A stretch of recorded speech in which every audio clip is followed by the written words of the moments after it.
जय गजानन. रसिको नमस्कार. गीतांजली विविध रंग या संचातर्फे मी दीपक खरे व मी सौ नेहा खरे आपल्या सर्वांचे मनापासून स्वागत करतो. नर्मदे हर, नर्मदे हर. श्रोते हो, आज नर्मदा जयंती आहे. तरी आता आपण नर्मदा नदीबद्दल थोडी माहिती जाणून घेऊया. नर्मदा नदी ही भारतातील 7 पवित्र नद्यांपैकी एक मानली जाते. ती मध्य भारतातील अत्यंत महत्त्वाची नदी असून भौगोलिक, धार्मिक, पौराणिक आणि आर्थिकदृष्ट्या तिचे अतिशय महत्त्वाचे स्थान आहे. नर्मदा नदीचा उद्गम मध्य प्रदेशातील अमरकंटक या ठिकाणी मैकल पर्वत रांगेत होतो आणि ती मध्य प्रदेश, महाराष्ट्र व गुजरात या राज्यातून अंदाजे 1300 किलोमीटरचा प्रवास करून अरबी समुद्रात विलीन होते. नर्मदा नदी पश्चिमेकडे वाहणाऱ्या मोजक्या नद्यांपैकी एक आहे. नर्मदा नदीवर सरदार सरोवर, इंदिरा सागर, ओंकारेश्वर यासारखी मोठी धरणे बांधलेली आहेत. या नदीमुळे शेतीला पाणी, जलविद्युत निर्मिती, पिण्याच्या पाण्याचा पुरवठा आणि उद्योगांना चालना मिळते. म्हणूनच नर्मदा नदीला मध्य भारताची जीवनरेखा असेही म्हटले जाते. पौराणिक कथेनुसार तपश्चर्येत असलेल्या भगवान शंकराच्या घामाच्या थेंबातून नर्मदा नदीचा उद्गम झाला. त्यामुळे तिला शिवकन्या असेही म्हणतात व ती कुमारिका स्वरूप आहे. नर्मदा नदीचे दुसरे नाव रेवा असेही आहे. असे मानले जाते की गंगा नदी वर्षातून एकदा नर्मदा नदीच्या दर्शनासाठी येते, कारण गंगेत स्नान केल्यावर पुण्य प्राप्त होते, पण नर्मदेच्या केवळ दर्शन मात्र पुण्य लाभते.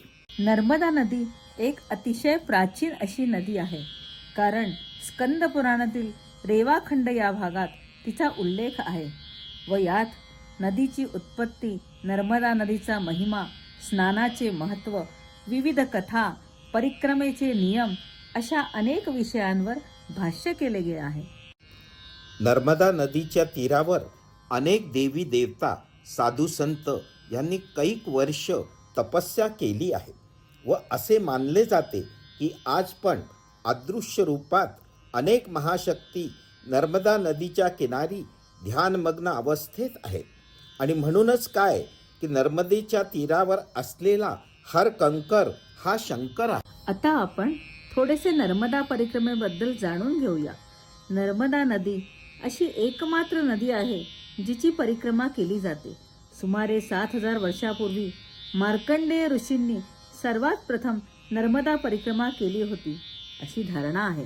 त्यांच्या परिक्रमेचे वैशिष्ट्य म्हणजे त्यांनी केवळ नर्मदाच नाही तर तिच्या उभय तटांवर तिला येऊन मिळणाऱ्या सुमारे 999 नद्यांचे धाराप्रवाह न ओलांडता प्रत्येकीच्या उगमाला वळसा घालून मार्गक्रमण केले व यासाठी त्यांना अंदाजे 45 वर्षे लागली. आजच्या काळात काही हे शक्य होईल असे वाटत नाही, पण 3 वर्षे 3 महिन्यात एकूण 2600 किलोमीटर अंतर चालून नर्मदा परिक्रमा पूर्ण करता येते. पण हा कालावधी चालणाऱ्यांच्या कुवतीनुसार कमी अधिक होऊ शकतो. परिक्रमा करताना नर्मदा नदी नेहमी आपल्या उजव्या हाताला ठेवायची व मध्ये कुठेही नदी ओलांडायची नाही असा एक अलिखित नियम आहे. परिक्रमा असल्यामुळे ती ज्या ठिकाणापासून सुरू कराल त्याच ठिकाणी परत आल्यावर पूर्ण होते.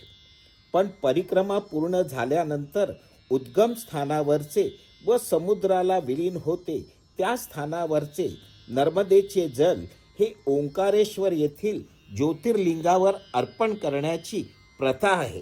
म्हणून साधारणतः लोक परिक्रमेची सुरुवात ही ओंकारेश्वर येथूनच करतात.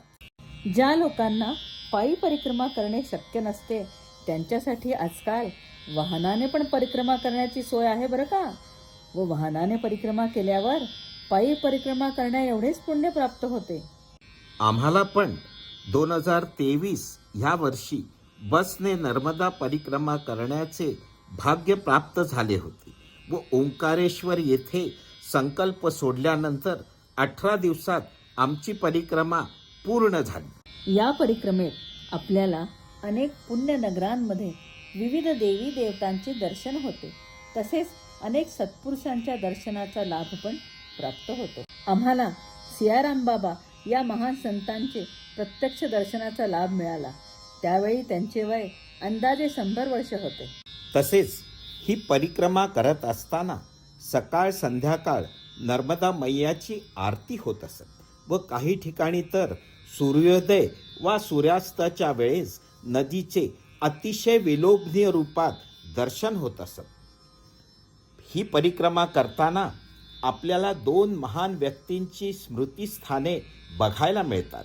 ती म्हणजे रावेरखेडी येथील श्रीमंत बाजीराव पेशवे यांची समाधी व दुसरे म्हणजे पुण्यश्लोक अहिल्याबाई होळकर यांची राजधानी असलेले महेश्वर हे ठिकाण. येथे एक गोष्ट नमूद करावीशी वाटते की ही परिक्रमा करत असताना तेथील लोकांना परिक्रमावासींबद्दल अतिशय आदर आणि आत्मीयता असते व स्वतःची परिस्थिती कशीही असली तरी परिक्रमावासियांचे आदर तिथ्य ते अतिशय उत्तम प्रकारे करत असतात.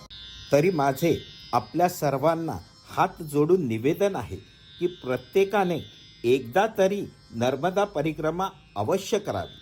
कारण ही नुसती आध्यात्मिक उंची वाढवणारी नसून आपल्याला सामाजिक बांधिलकी कशी जपावी हे पण सांगत असते. नर्मदा मैयेच्या कृपेने आमची परिक्रमा अतिशय उत्तमरित्या निर्विघ्नपणे पार पडली. आता त्या नर्मदा मैयेला वंदन करून श्री नर्मदाष्टकाच्या 4 ओळी आपण ऐकूया. आमचा हा प्रयत्न आपल्याला आवडल्यास लाईक शेअर कमेंट अवश्य करावे आणि आमच्या संशाला अजून सबस्क्राईब केलं नसेल तर करावे ही विनंती. धन्यवाद. नमो देवी नर्मदा, नमो नर्मदा. सविंदु सिंधु सुस्कल तरंग भंग रंजित विशस्तु पापजात जात कार्यवाणी संयुतम् कृतांत भूत काल भूत भीतिहारि वर्मदे त्वदीय पाद पंकजं नमामि देवी नर्मदे. नमामि देवी नर्मदे, नमामि देवी नर्मदे. नमामि देवी नर्मदे, नमामि देवी नर्मदे. त्वदीय पाद